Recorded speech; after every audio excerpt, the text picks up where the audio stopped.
வாங்க பாரம்பரியமான முறையில் ராகி களியும் வெங்காய சட்னியும் அமைச்சு எப்படி செய்கிறாங்கன்னு பார்க்கலாம். நம்ம ஆத்தா தாத்தா காலத்துலலாம் களி கிளறாத வீடே இருக்காதுங்க. அம்மன் கோயில் திருவிழானா போதும் ராகி கூழ் ஊற்றிடுவாங்க. இப்போ தான் நம்ம இதையெல்லாம் பார்க்கவே முடியறது இல்லைங்க. களி செய்யறதுக்கு 1/2 கிலோ ராகி பருப்பருன்னு இருக்கிற மாதிரி எடுத்துக்கோங்க. 1.5 லிட்டர் தண்ணீர், கிளறதுக்காக 2 துடுப்பு வேணுங்க.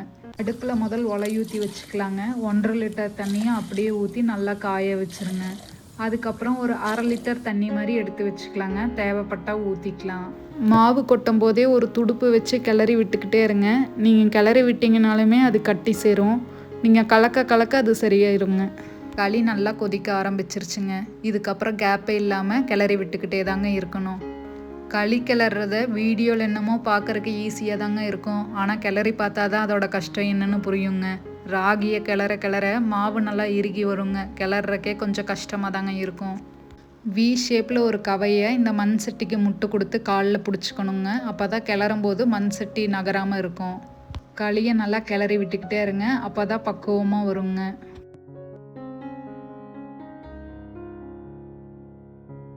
களி ஓரளவுக்கு வெந்துருச்சுங்க.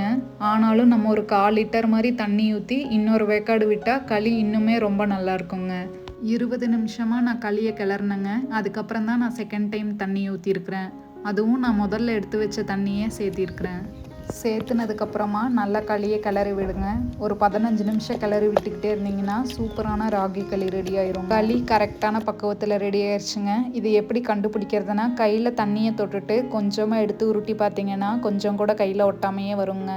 களி ரெடியானதுக்கப்புறமா ஒரு தட்டத்தை வச்சு மூடி தளன் சூட்லேயே கொஞ்ச நேரம் விட்டுறலாங்க. அப்போ தான் களி நல்லா இறுகி வரும். உருண்டை பிடிக்கிறதுக்குமே ஈஸியாக இருக்குங்க. களி ரெடி ஆகிறதுக்குள்ளேயே வெங்காய சட்னியை ரெடி பண்ணிடலாங்க. ஒரு கடாயில் 2 டேபிள் ஸ்பூன் எண்ணெய் ஊற்றிக்கோங்க. எண்ணெய் காஞ்சதுக்கப்புறமா 150 கிராம் சின்ன வெங்காயத்தை சேர்த்திக்கலாங்க. இது கூடவே கறிவேப்பிலை கொத்து கொஞ்சங்க, காரத்திற்கு 4 வரமிளகாய், 2 பூண்டு, ஒரு தக்காளி சேர்த்து நல்லா வதக்கி விடுங்க. வதங்கினதுக்கப்புறமா 1 ஸ்பூன் மல்லித்தூள், உப்பு, புளி சேர்த்து அரைச்சிக்கலாங்க. அடுப்பில் வச்சுட்டு வந்த களியும் ரெடி ஆயிடுச்சுங்க. இதை உருண்டை பிடிச்சி தண்ணியில் போட்டு வச்சுக்கலாங்க. களியை தண்ணியில் போடும்போது வரவரப்பாகாதுங்க. கரைச்சி குடிக்கிறதுக்கு நல்லாயிருக்கும். குழம்பூற்றி சாப்பிட்றீங்கன்னா தண்ணியில் போடாமையே வச்சுக்கலாம். ராகி களியில் இரும்பு சத்து, நார் சத்து, கால்சியம் இதெல்லாமே இருக்குங்க. அதனால் குழந்தைகள்லேருந்து பெரியவங்க வரைக்கும் எல்லாமே சாப்பிட்லாங்க.